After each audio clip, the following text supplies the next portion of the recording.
Vikram here. 1 साल। पूरे 1 साल से परिवार इंतजार कर रहे हैं अपने लव्ड वंस की पहचान के लिए। एयर इंडिया दुर्घटना के बाद जो संघर्ष शुरू हुआ वो अभी तक खत्म नहीं हुआ। आज हम बात करेंगे उस ट्रेजेडी के बारे में जो सिर्फ न्यूज नहीं है, ये एक इंसान के सपने का साथ एक कंप्लीट सिस्टम का नाकाम होना है।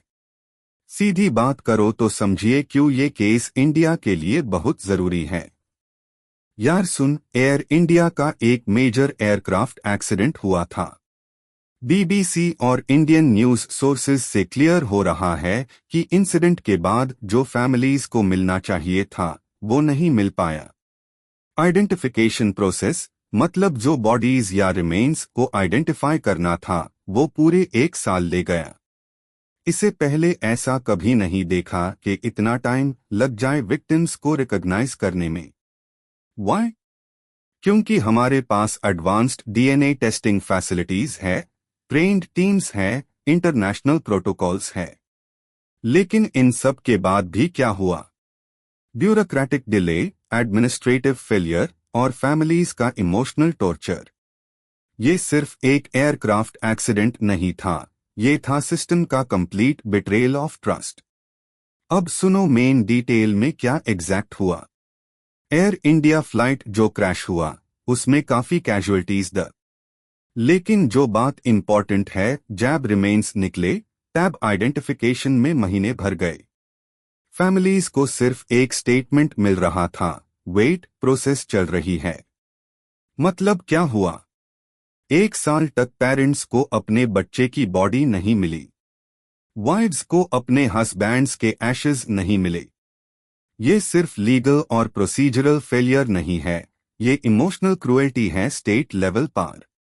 बीबीसी इन्वेस्टिगेशन से पता चला कि डीएनए टेस्टिंग फैसिलिटीज में कोऑर्डिनेशन प्रॉब्लम था। State level labs, central labs सब अलग अलग काम कर रहे थे, अलग अलग प्रोटोकॉल फॉलो कर रहे थे। 1 साल, पूरे 365 दिन। फैमिलीज ने कोर्ट्स में केस किया, मीडिया को प्रेशर डाला और तब कहीं जाकर प्रोग्रेस हुआ। लेकिन ये क्या अप्रोच है, विक्टिम्स फैमिलीज को एजिटेशन करना पड़े आइडेंटिफिकेशन के लिए? ये तो सीधी बात है कि हमारे डिजास्टर मैनेजमेंट में गैप्स है बड़ी। विक्रम का पर्सनल टेक सन। सरफेस लेवल पर ये एक ट्रैजिक एक्सीडेंट है, लेकिन अगर डीपर जाओ तो ये सिस्टमिक फेलियर का केस स्टडी बन गया है। फर्स्ट थिंग, हमारे इमरजेंसी प्रोटोकॉल्स बहुत स्ट्रॉन्ग है पेपर पर, इम्प्लीमेंटेशन में जीरो।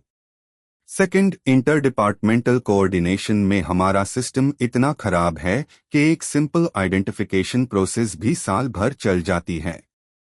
तीसरा, विक्टिम कॉम्पेंसेशन और फैमिलीज का सपोर्ट सिस्टम सिर्फ थ्योरेटिकल है।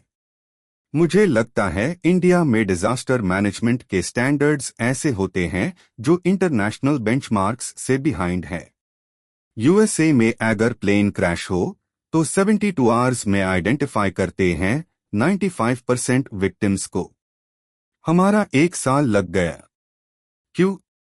क्योंकि हमारे पास ट्रेन्ड पर्सनल नहीं है, एडिक्वेट लेवल पर, इक्विपमेंट आउटडेटेड है और कोऑर्डिनेशन स्ट्रक्चर्स वीक है। प्लस ये भी देखो, जैब फैमिलीज को जस्टिस नहीं मिल रहा है, टैब मीडिया प्रेशर लगता है। इसका मतलब ये है कि हमारे इंस्टीट्यूशनल चेक्स इतने स्ट्रॉन्ग नहीं है कि विदाउट पब्लिक प्रेशर वो काम करे। ये डेंजरस ट्रेंड है। और एक एंगल जो सबको मिस हुआ, एयर इंडिया के ऊपर इन्वेस्टिगेशन से पता चला कि प्री फ्लाइट सेफ्टी चेक्स में भी इश्यूज द। मतलब एक्सीडेंट सिर्फ रोज की बात नहीं था, वो होने वाली बात थी। कोई रोक सकता था लेकिन नहीं रोका। अब आगे क्या होगा?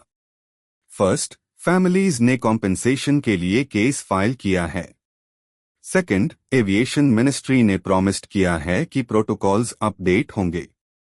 बट यार, प्रॉमिसेस तो हर दूसरे दिन होते हैं। रियल चेंज तो तब आता है जब पनिशमेंट हो अकाउंटेबिलिटी के। इन्वेस्टिगेशन रिपोर्ट्स आ रहे हैं, इंक्वायरी कमीशंस बैठे हैं, रिकमेंडेशंस मिल गए हैं। लेकिन इम्प्लीमेंटेशन, वो देख लेंगे टैब। मेरा एक प्रेडिक्शन है, कमिंग मंथ्स में 1-2 ऑफिशियल्स सस्पेंड होंगे, मीडिया कवरेज थोड़ा कम होगा और फिर ये इशू बैक बर्नर में चला जाएगा अनलेस पब्लिक प्रेशर कांस्टेंट रहे। और इसका प्रैक्टिकल इम्प्लीकेशन ये है, अगर आप फ्रिक्वेंट फ्लायर हो तो एयरलाइन का चॉइस केयरफुली करो। अगर आप गवर्नमेंट डिसीजन मेकर हो तो एयर इंडिया के सेफ्टी प्रोटोकॉल्स को ओवरहॉल करो इमीडिएटली। अगर आप कॉमन सिटीजन हो तो ये सुनो, ये सिर्फ एयर इंडिया का इशू नहीं है, पूरे इंडियन एविएशन सिस्टम को मॉडर्नाइजेशन चाहिए। तो ये रहा पूरा पिक्चर।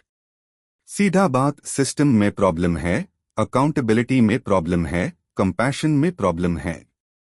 और ये चेंज टैब होगा जब हम एज अ सोसाइटी डिमांड करेंगे। सब्सक्राइब करो काल न्यूज को, क्योंकि सीधी बात सही बात। और अगर आपको लगता है ये इशू इम्पॉर्टेंट है तो शेयर करो अपने नेटवर्क में। Because when families have to fight a full year just to identify their loved ones, that's not a story, that's a national shame we need to address together.